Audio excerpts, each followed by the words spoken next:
Good morning. Well, obviously, I didn't get called to jury duty. Something of a relief. Meant I had to get my lesson ready for today, but that's all right. Okay, staying seated, let's start in prayer. Lord Jesus, you are the Word made flesh. You've written your word in the Scripture. Open our hearts to receive you in all of your revelations. We ask this through Christ our Lord. Amen. Well, just to begin with, a couple of household things, then I'll jump into the task. I do want to thank you for your attention these 21 weeks. I appreciate that very much. Also, I am grateful to Carla and Imelda and the people who've been giving us coffee every morning. So if you see them, tell them thank you. They're great, great people. Now, to the 21st and final chapter of the Gospel according to John. Now, a couple things going on here in this last passage. I mentioned last time there's an ongoing debate about whether or not this is an addition to the original text. That is to say, the original author, whoever that was, ended it with chapter 20, and it does have an appeal to faith. These things are written that you may believe that Jesus is the Messiah. Through this belief you may have life in his name. Well, I don't think that's the ending of the book. I think whoever wrote the bulk of it, I believe, wrote the last part of it. I'll talk about why as I go through the lecture today. Just because you have a sudden change doesn't mean the text is somehow broken or been cut off. A couple notices of things we want to notice about this last resurrection appearance. First of all, we have to notice there is no farewell discourse in this. In the other Gospels, Jesus sort of says, "Bye, guys," and gives them pretty black and white instructions. Go to all nations, proclaiming the gospel to the ends of the earth. I'll quickly read Luke chapter 24, if you just want to write it down. You don't have to look at it. Luke 24. Jesus, at the end of his earthly ministry, he is risen from the dead. Chapter 24, verse 36. While they're still speaking about all this, he came and stood in their midst, said, "Peace be with you." Okay, that's familiar enough. He said that a lot. They were startled and terrified, thought he might be a ghost. Look at my hands, look at my feet.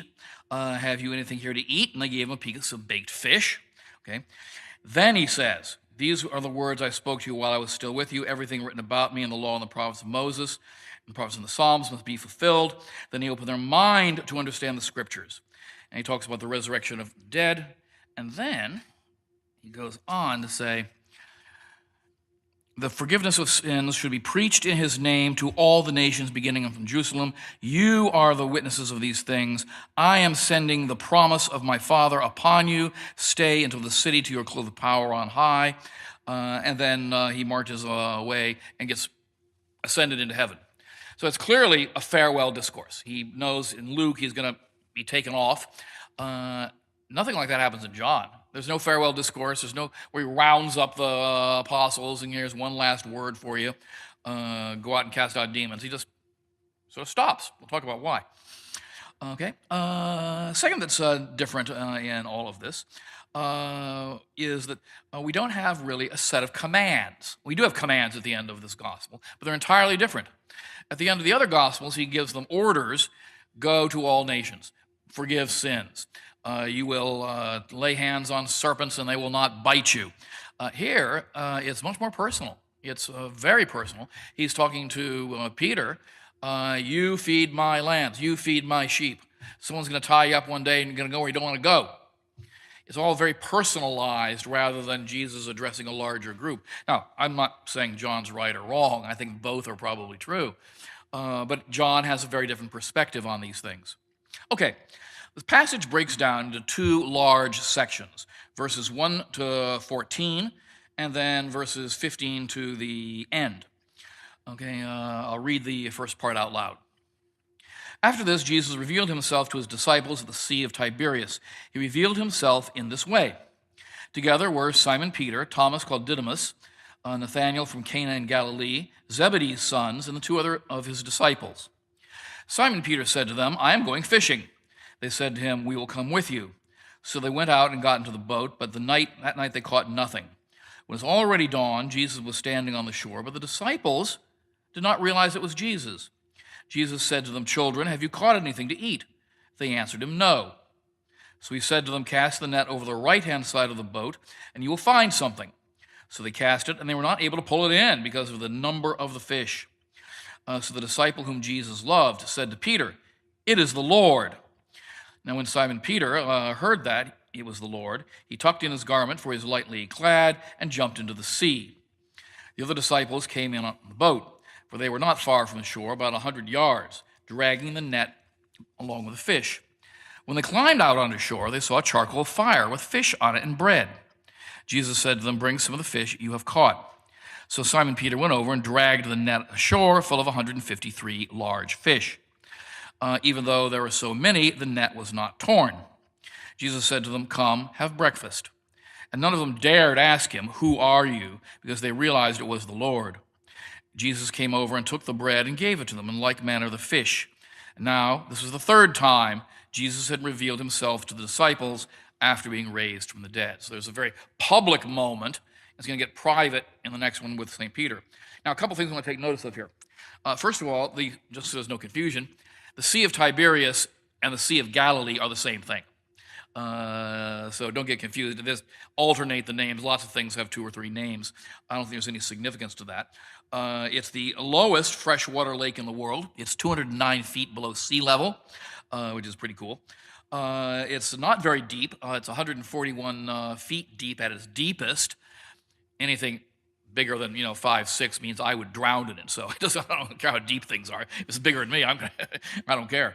It has 33 miles of shoreline, and we've seen this lake several times in Jesus' adventures. First thing we want to notice here, just in verse 1, it says, after this, Jesus revealed himself to the disciples at the Sea of Tiberias. And this is an important Christian point here. The disciples don't see the risen Jesus because they pray really hard, or because they go to confession a lot, or because they say extra masses, or whatever good thing. All those are good things. They see Jesus because he chooses to reveal himself to them. In our relationship with God, the initiation of the relationship is always God's action, not because I'm so hunk and clever I figured Jesus out. He reveals himself to us in our sinfulness, in our confusion. And here's how the revelation goes. Next, verse 2, who gets the revelation? Simon Peter, we expect him. Thomas, called Didymus. Didymus means the twin. Nathanael from Cana in Galilee. We've seen him before in John's Gospel. Remember back at the beginning, Peter and company go to Nathanael and say, behold, an Israelite in whom there is no guile. Come see him. And he comes from Nazareth. And Nathanael says, can anything good come from Nazareth? Come and see. And they spend the whole day talking. So Nathanael has appeared several times in John's Gospel. So we're not surprised he's here. Zebedee's sons, and then 2 of the other disciples. Now, Zebedee's sons are James and John, but John never mentions his own name in this gospel. It's always the disciple whom Peter loved. So he glosses it by saying the sons of Zebedee, himself and his brother. And I don't think that's by accident. I think that was a deliberate reference, or rather lack of reference. No reference is given here to the adventures in the book of Acts. I said last time that it appears that Jesus' appearance with Thomas, where he breathes on their face, could very well be John's version of the Pentecost. The Spirit, remember the word Spirit, is ruach in Hebrew, pneuma in Greek. It's the life force. So he breathes on them, gives them the Spirit, just like happens at Pentecost. But we don't have any of the other adventures that happen after Pentecost. And you hear these all the way through Easter and the Sunday readings. Peter, James, and John walk around Jerusalem, and they get beat up by the Sanhedrin, and they get arrested, and they escape, and cripples come out and get cured by looking at them. John's not interested in any of that stuff. He just goes straight up to the north, up to Galilee. Okay, so the next issue that we want to think about for a moment is, what are they doing there? Okay, presumably they've been dispatched to the far corners of the earth. What are they doing? Go back to Galilee, just, little shore leave time? Well, on one hand, there's an obvious answer to that question. They got to eat. They still have to eat. These are not wealthy men. Jesus' followers who supported him are gone. they're by themselves. You're a fisherman. What are you going to do? Now remember, fishing is not a recreational activity in this age. It's not you going down to the lake or the ocean with your rod and reel, and if you're lucky, you'll catch one. No, this is back-breaking work, and if you don't do it, you don't have anything to eat. This is what Peter did for survival. So he has to go back to work to make some money and get food for himself and his loved ones. The next thing we want to notice about this, fishing is Peter's trade. But notice their work is empty-handed. They work and work and work all night. It's hard work being a professional fisherman, and they don't have Jesus with them, and so they catch nothing. Jesus shows up, and they catch a honking mass of fish. And I don't think that's accidental either. The idea that Jesus is part of our life, part of our ministry, and if we try to do our ministry, whatever that may be, our Christian life, by ourselves, it's going to be fruitless. If we have Jesus in our hearts, good things will happen. So when Jesus shows up, tells them where they should fish, he gives them specific instructions, and bang, they get this miraculous catch. It used to be called in English the miraculous draught of fish.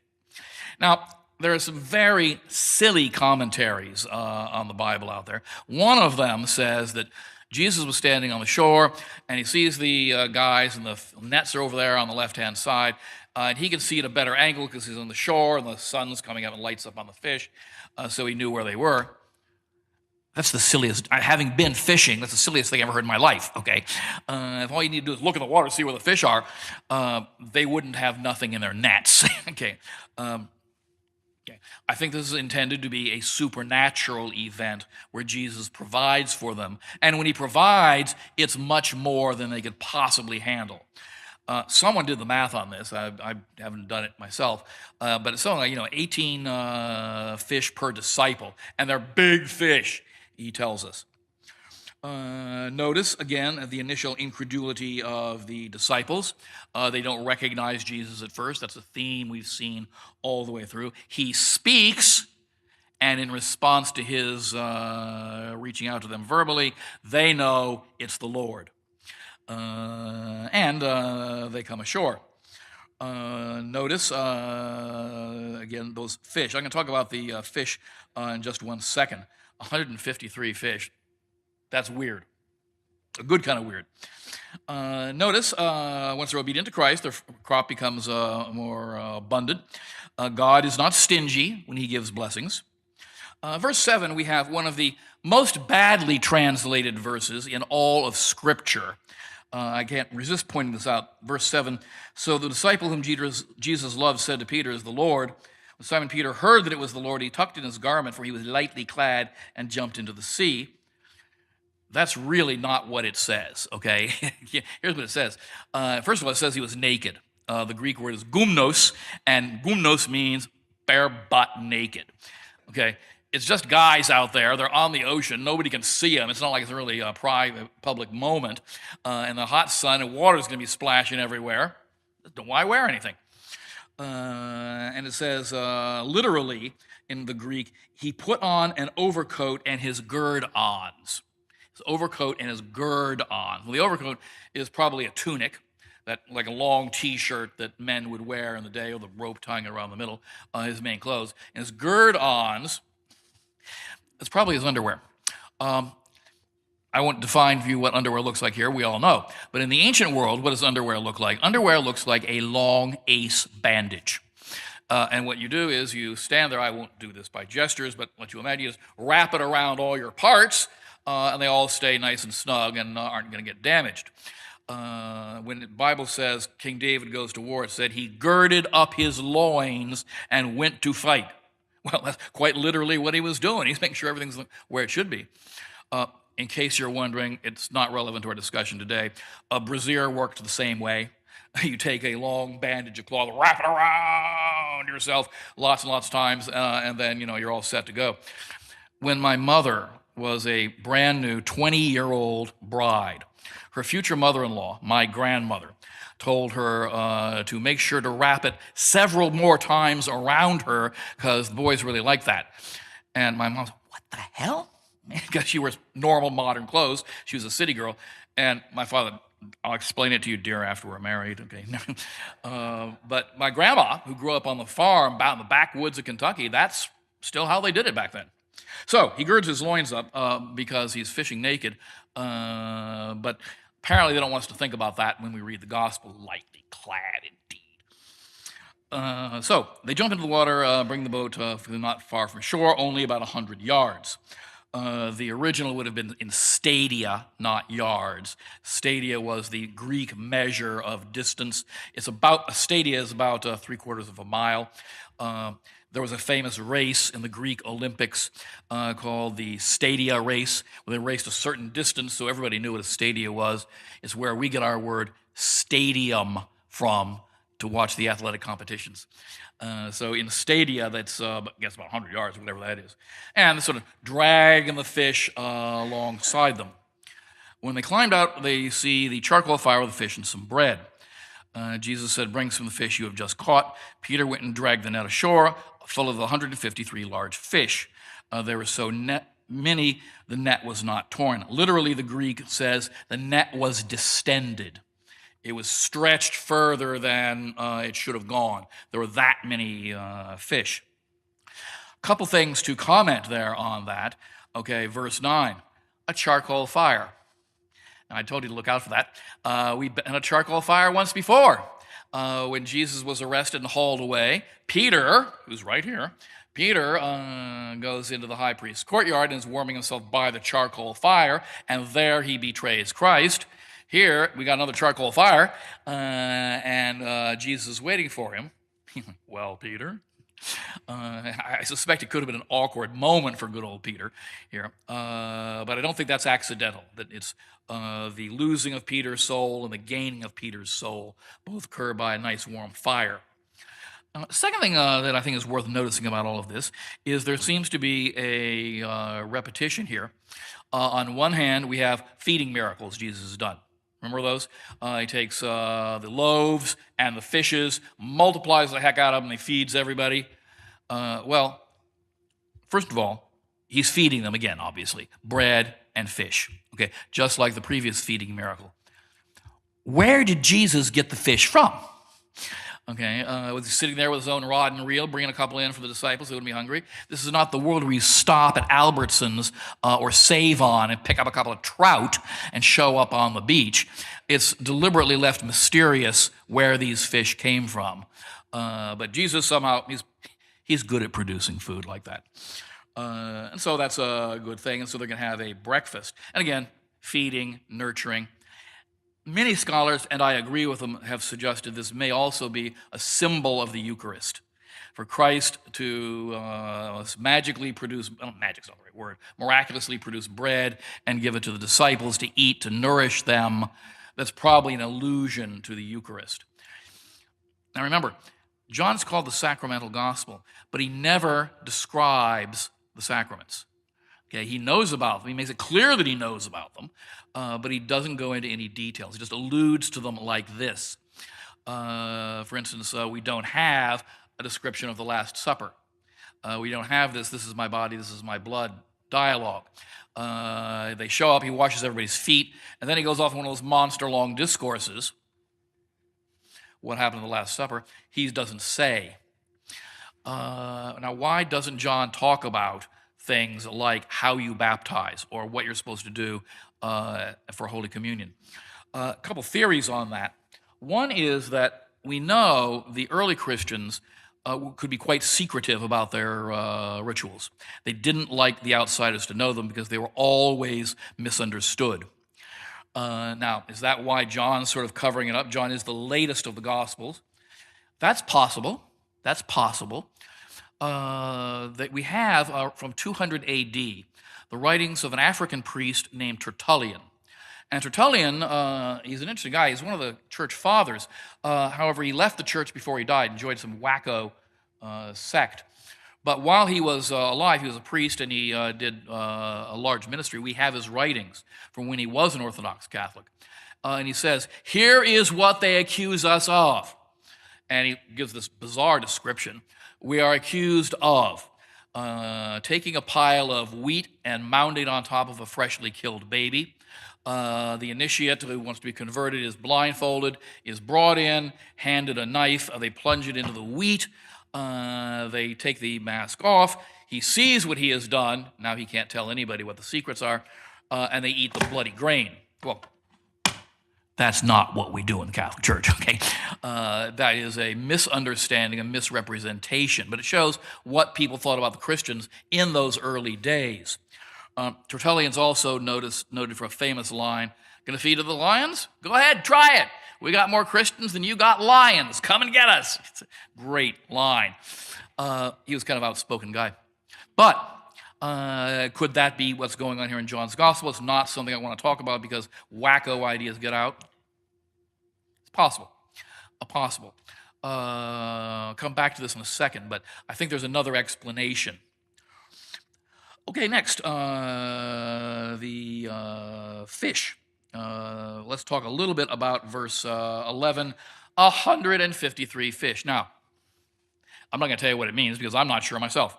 There are more theories on what that 153 fish stands for than you can possibly imagine. I was sort of flabbergasted last night on the net when I was looking all this stuff up. So you'll see commentaries which suggest or say all sorts of wonderful things, and they may or may not be true. I'm not judging them. For example, there's one set of characters who got the book of Numbers and the book of Genesis and added up all the, Numbers is when the Hebrews are wandering in the desert those 40 years, added up all the number of nations that are mentioned, and they claim, I haven't done this, and they claim there are 153 nations mentioned. So could the symbol mean these fish are all the nations of the world being gathered into one by the message of the gospel? That's okay. Next theory, it's an interesting one. Hebrew numerology. Hebrew numerology. Now, here's the wacky thing about Hebrew. I've talked about the language before. Hebrew does not have digits. When you and I do mathematics, I use a calculator, but when we write it out by hand, we're using Arabic numerals, okay, which obviously Arabic didn't come to the West until about 1000 AD. They came back from the Crusades. People in Jesus' day normally used the Roman numerals, which you see on famous monuments, XVCX or something like that. The Hebrews used letters of their alphabet. So, in the Hebrew alphabet, Aleph had the numerical value of 1, whatever the second letter is, I don't know Hebrew. Be like A is worth 1, B is worth 2, C is worth 3, D is worth 4, which meant that Hebrew, so when they wanted to write a number, they would write it out, just give the abbreviation in letters, and people knew what that meant. So what does that do? It means that anytime you have a name or even a place, it has a numeric value. Now, mainline Judaism ignored that. They didn't care about that stuff. But there were always sects within Judaism that maintained, and they went through the scriptures, taking Abraham's name and seeing, he has the same name of this other famous king, same number as this other famous king. Now, if you take the numbers for the words that say in Hebrew, Anai Elohim, which means I am God, the numeric value comes out to 153. So is he saying that, I'm going to spell it out for you, who this Jesus guy is, he's 153, wink, wink, nod, nod. That's a wacky idea, but I think it's a fun one. Next, a Christian writing about 150 to 200 AD named Oppianus declared that there were 153 varieties of fish in the Sea of Tiberias. So the image there is Jesus got one of each. Just like I might say an American and an Englishman and a Canadian, we're all one. This is how graduate students survive. Somebody actually went out to the Sea of Tiberias in 1970 with sonar and fishing nets and stuff, and they found in 1970 only 24 varieties of fish. So maybe a lot of the fish got unlucky and didn't survive. I don't know, but okay, it gets even wackier here in mathematics. Now the Greeks, this is written in Greek, were obsessed with mathematics. They were fascinated by the stuff. They were into numerology much more than the Hebrews. The number 153 comes from if you add up the first 17 integers in the numbering system. That is to say, it doesn't include 0. 1 plus 2 plus 3 plus 4 plus 5 plus 6 plus 7 plus 8 plus 9 plus 10, all the way up to 17, it comes up to 153. I didn't believe that, so I sat there with my cell phone out like a pocket calculator, punching it in 2 or 3 times, and they're right. It does add up to 153. My response to that is, okay, that's great. So what? I'm not sure how that gives us great spiritual insights. But furthermore, Archimedes was the great Greek mathematician who lived about 250 BC.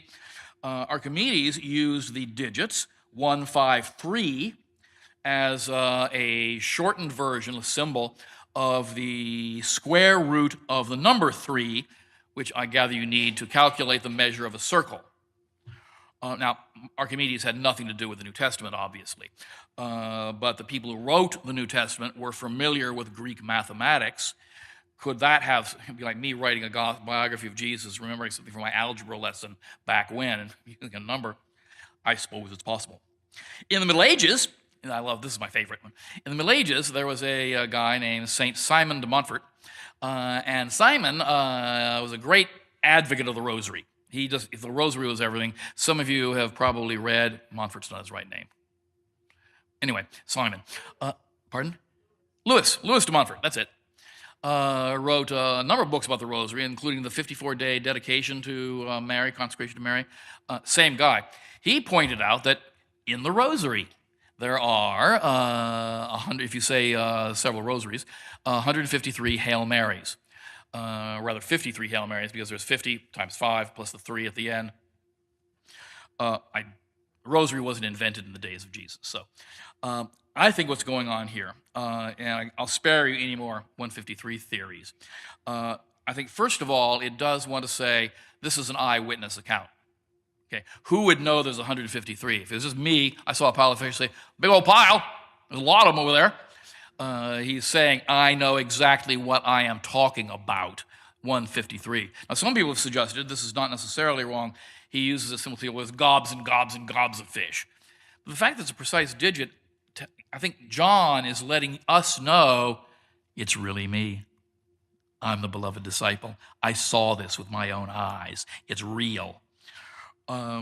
But you'll find every theory under the sun on those wretched fish. Now, verse 14, this was now the third time Jesus was revealed to his disciples after being raised from the dead. So that story ends. And then we get the second half of the story. And this is his direct contact with Peter and a final farewell to the beloved disciple. Next section, beginning with verse 15. When they'd finished breakfast, Jesus said to Simon Peter, Simon, son of John, do you love me more than these? He said to him, yes, Lord, you know that I love you. He said to him, feed my lambs. Verse 16, he then said to him a second time, Simon, son of John, do you love me? He said to him, yes, Lord, you know that I love you. He said to him, tend my sheep. He said to him a third time, Simon, son of John, do you love me? Peter was distressed that he had to ask. He said to him a third time, do you love me? And he said to him, Lord, you know everything. You know that I love you. Jesus said to him, feed my sheep. I'll pause there and come back to verse 18. Now, this is a fascinating little thing that's going on here. Obviously, it is a rehabilitation of the Apostle Peter. He denied Christ 3 times by the charcoal fire. Now he is affirming his love for Jesus 3 times in front of a charcoal fire. Okay, so he's undoing the wrong he has done. He's getting us a chance to show his love for Jesus rather than just chickening out like he did before. And in a funny sense, remember, this is following on top of the heels of that scene we saw, and we talked about last Sunday, some of us, Thomas. Thomas was a doubter. He was a scoffer. Jesus rehabilitates him. Put your hand here on my side. Look at the holes. See, I'm not kidding. So Thomas gets rehabilitated. Now Peter gets rehabilitated. So that makes a certain amount of sense. Here's where the fun begins. Okay, for the word love and the word feed, 2 different words are used in each case. Greek has 4 different words for love. Okay, I might say I love hamburgers, I love my dog, I love my wife. We only got 1 word for it. Okay, Greek has 4 words.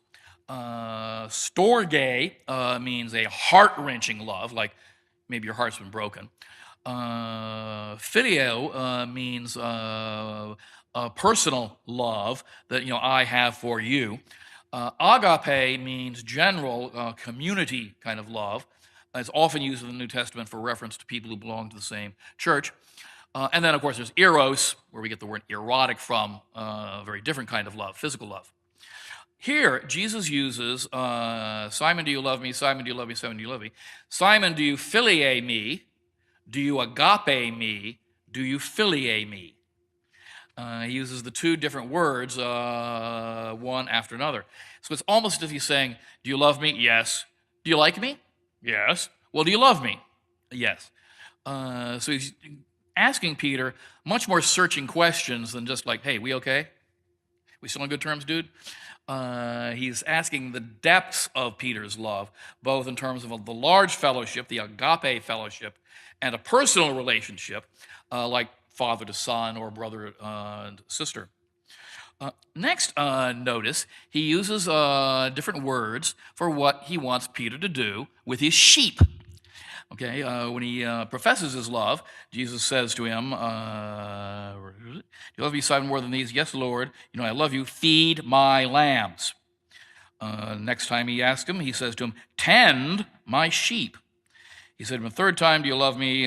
Feed my sheep." Now, what's going on here with the sheep? And again, it's 2 words used in a bracket. So the literary structure is the same.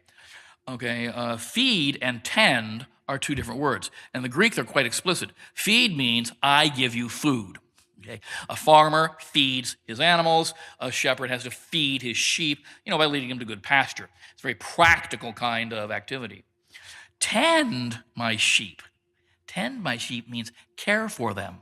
Look after the flock. As in, don't let wolves get to them. Make sure they're not sick. Make sure they get enough water. It's more like a pastoral, literally, relationship where you're concerned about the well-being of the whole community. But I think that weird structure of word, similar word, original word, word, similar word, original word is meant to draw our attention to what Peter is being asked to do here. Now, for us Catholics, this is particularly important given the emphasis we place on Peter and the successor of Peter. Peter, many times in the Gospels, is held up as the leader of the band. There's not much question about that. If you write out everything every apostle said, all 12 of them, Jude doesn't get much to say. Nathaniel gets about 2 lines. Andrew gets about 3 lines. Peter gets about 200 lines. His voice is the one we hear the most often, even when he does something stupid. And the classic verse, of course, is Matthew 16:16. You are Peter, on this rock I will build my church, and the gates of hell shall not prevail against it. I can go back on that verse if you're interested. So clearly, Peter is the leader of the band, and when Jesus takes off again, he's going to be running the show. So caring for his flock is a very important thing for this leader among the apostles to do. And in fact, that Peter is singled out, I think is actually quite deliberate. This is reinforced with what we see in the next few verses, where the beloved disciple sees Peter and says, "What about him?" Or he says, he's talking to Peter, he sees John, the other disciple, "What about him?" Jesus says, "Amen, amen, I say to you, when you were younger, you used to dress yourself and go where you wanted. When you grow old, you will stretch out your hands and someone else will dress you and lead you where you do not want to go." He said this signifying by what kind of death he, Peter, would glorify God. I'll come back to the last verse in just a sec. You know the story. It was widely known in the ancient world. It's in a number of ancient writers. Peter went first to Antioch. From Antioch, he went to the city of Rome, which is obviously, if you want to convert a bunch of people, where are you going to go? Podunk or Washington, D.C.? Rome is the capital of the empire. Of course you're going to go there. Paul was already in Rome. In the persecutions, which began in the year 64 A.D., Nero was the emperor, and he launched the first organized persecution against the Christian church. You won't find many Christian babies named Nero, now will you? Okay. What happened is the city of Rome caught fire, and almost half of it burned to the ground. Since Nero was the emperor, of course, he got the blame for it. And Nero did not help matters by seizing some of the burned up land to build a new palace for himself. So the rumor got around that Nero had started the fire. And by the way, when I talk about this, I'm quoting Roman secular historians, not Christian ones. A guy named Tacitus, Flavius Tacitus, tells us all about this. Nero's popularity fell like a buffalo. Was not doing very well. And so what he did was he found a offensive little religious group and persecuted them. Guess who? It's us. And so the first organized persecution of the Christian church came about in Rome, 64 to 65 A.D. Now, what the Christians went through was not nice. I mean, Nero actually, again, this is quoted from Roman sources, had these guys dipped in tar, crucified, and then the crosses were put up on the Appian Way and in the Roman Forum and set on fire, which is a pretty nasty way to go if you think about it. So it burned its way into the Christian mindset. Now, there'll be other persecutions later on, but this one really set the stage for the Christians in Rome. Now, why the Christians? They're Jews. And the Romans are the authors of anti-Semitism. They hated the Jews. Jews couldn't stand them either. A few years after this, they're going to destroy the temple. So they're covered. And, of course, they don't worship the right gods. They don't worship Jupiter or any of those characters. So they're an easy sort of target. Actually, Tacitus tells us that the Roman people turned against the emperor even more. They said, well, whatever you think about these chumps, the Christians, they didn't do it. They're innocent on these grounds, so it didn't help Nero one bit. Now, I'll pause there, and I'm emphasizing this bit of Roman history. We believe this is when the Gospel of Mark was written, the first of the four Gospels to be written.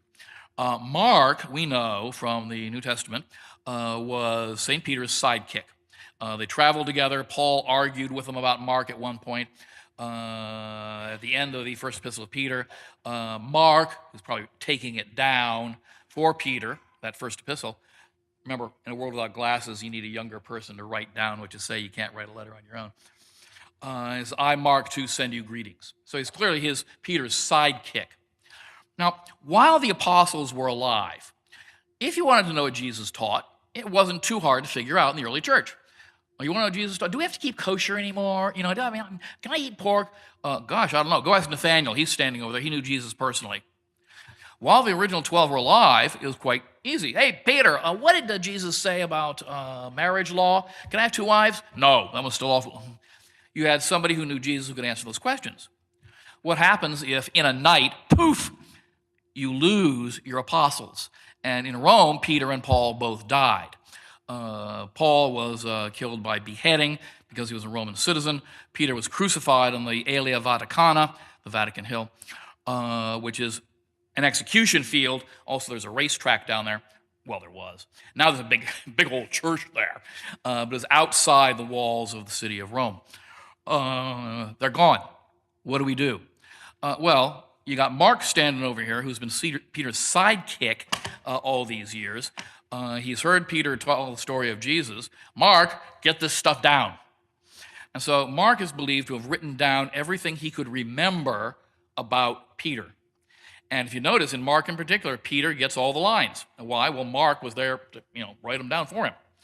And also, Mark's gospel appears to be written at high speed. He keeps using a phrase. If you ever hear this on Sunday morning, listen for it. In Mark's gospel, you repeatedly hear the words, and immediately. The other gospels, Jesus casts out a demon. In Mark's gospel, he casts it out, and the demon comes out immediately. The Greek is kaiouthos. And immediately, everything happens immediately in Mark's gospel. Well, he's probably psychologically writing it down fast, got to get this in. Things happen fast in his mind. There's a lot more theories on that, but I'll spare you, but it's probably accurate. Peter, being the top guy, is particularly important because from him, much of the gospel narratives have come. Okay. I had this wonderful line: when you're young, you used to go where you wanted. When you're old, someone else will dress you, take you where you do not want to go. Whenever I hear that, I have this mental image of my children coming and grabbing me and stuffing me in the old folks' home where I don't want to go. Get in there, Dad! It's true. Peter's about 35, 40 years old. Okay, he's not a geezer like I am yet. But it's true, actually. The older you get, the more you depend on other people. But where does Peter not want to go? Where is he being bound? He's not going to Comfort Acres. He's going to be crucified on the Vatican Hill. Now, Peter has no way of knowing what Jesus is talking about here. Okay, John, remember traditionally, John lived longer than all the other disciples. John, who's supposed to die at around 100 AD, John, as he writes this, knows what's going to happen to Peter next. But Jesus does not tell Peter. The legend says that they said we're going to crucify him, and he begged to be crucified upside down. This is a legend. I'm not saying this is history. It's great stuff, though. Legend is he was crucified upside down because he said, I am not worthy to be crucified in the same way as our Lord. So if you see shields or coat of arms for a place named after Peter, St. Petersburg, you'll often see an upside-down cross. That's not satanic. Okay, Peter's cross was upside down. The same thing, same story is told of St. Andrew. If you can imagine the Scottish flag, St. Andrew's the patron saint of Scotland. It's a blue field with a big white X on it, which has been incorporated into the British Union Jack.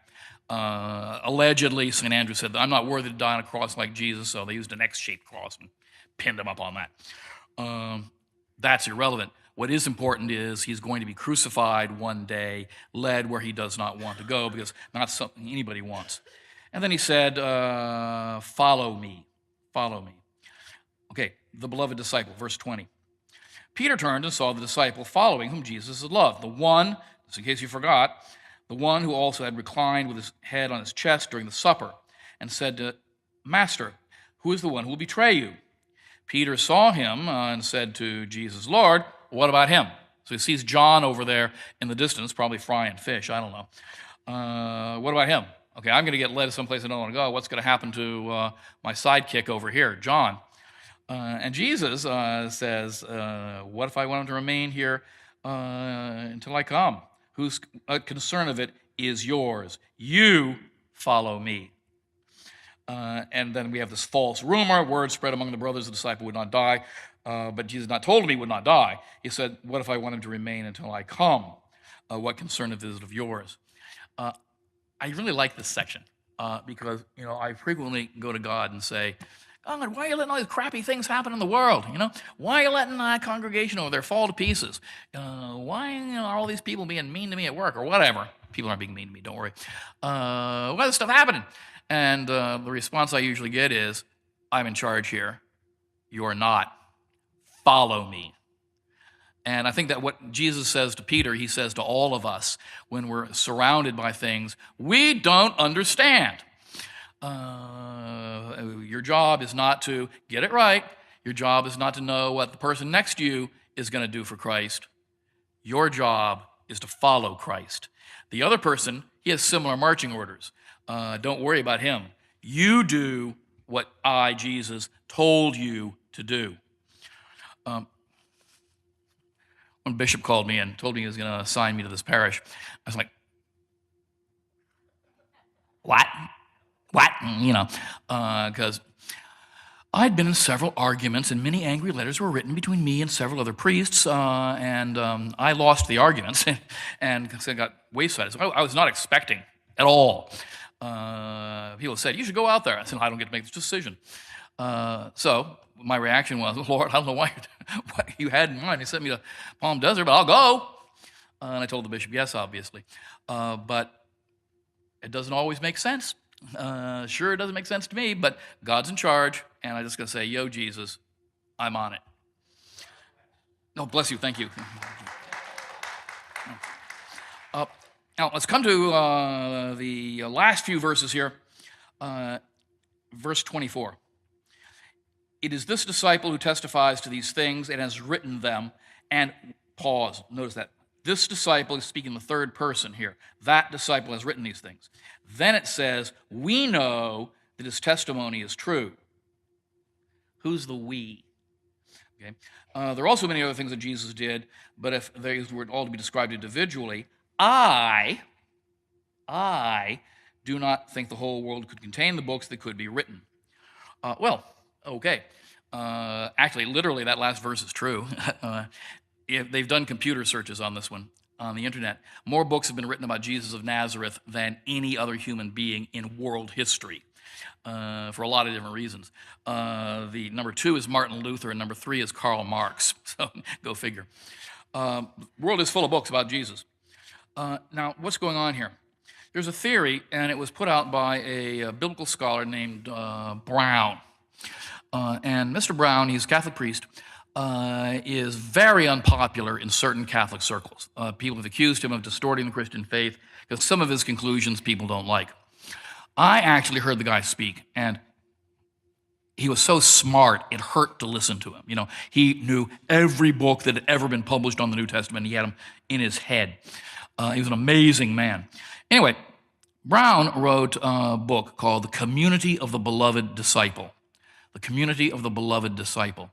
And in this book, he makes a very good argument to say that the author of the fourth gospel, the author of the 3 epistles of John, and the author of the Revelation, John has 5 biblical books credited to him, probably did not come from the same pen, but they came from the same community.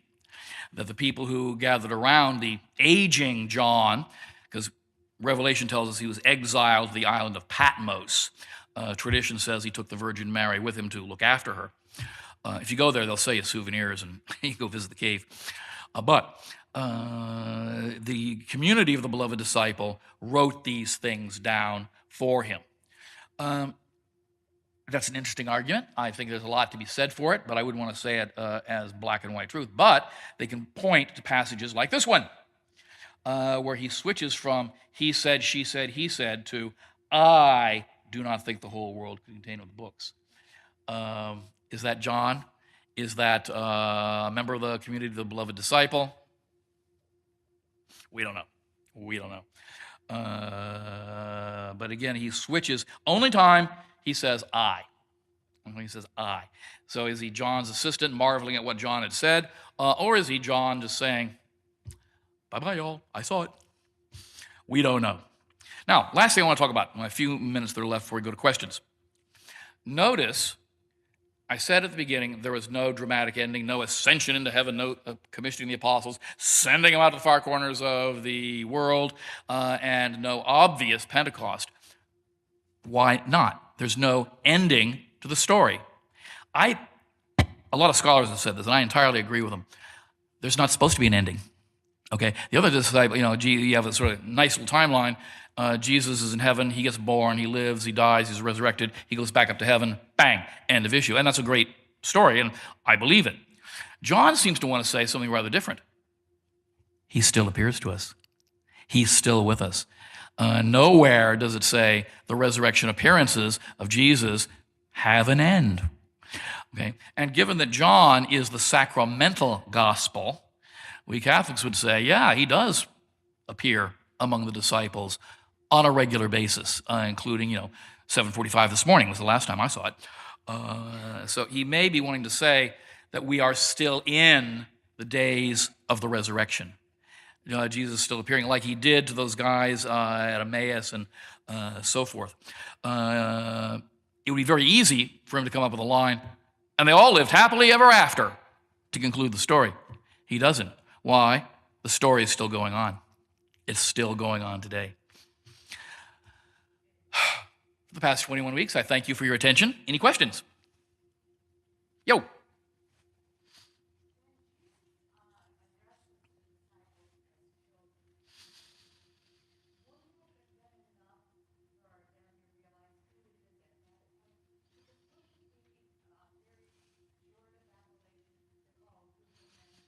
Yes. She asked, when Jesus calls the disciples children, that's a very personal kind of reference. You wouldn't just say that to people, and maybe that's how they recognized him. I suspect you're probably right on that. It's now also there's the issue they hear his voice. If you know somebody really well, you can tell their voice by the sound of it, even if you can't see them right up front. But yeah, it's a very personal thing. I mean, who'd you call children? In our society even today, you got to be real careful who you call son, because it's a diminutive. I am old, you are young, I'm more advanced than you. So you do it for someone you have real affection for. So I might say it, well, my kid, maybe a brand new priest, but it's limited. So the fact that he says it suggests a very personal relationship.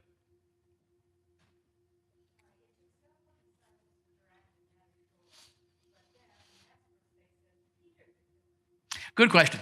It says several disciples dragged the fish ashore, then Peter did it. I read a very good essay on this one time that suggested that Peter's a little bit embarrassed about all this. Why? He sold Jesus down the river, and everybody saw it, including Jesus. So it's like Macbeth seeing Banquo's ghost. Oh my God, it's him. If you really betrayed somebody, you don't want to see him ever again. Okay, or the other way around. So what is he doing? He's kind of dragging his feet coming ashore. Couldn't do that swimming away thing. Screwing around with the fish. I'll get these ashore now. And Jesus doesn't let him get away with it, of course. He confronts him in a gentle and loving way. But it may well be Peter's got some shame to be addressed. Questions? Thank you for your attention. We'll do this again in the fall. Have no fear. Thank you very much. Thank you. Good question. I was thinking about maybe taking on one of Paul's epistles and doing several of them, maybe Romans and Corinthians, but I'm open to suggestions. Revelation would be cool, totally cool. It's very bizarre. Okay, I'll chew on that.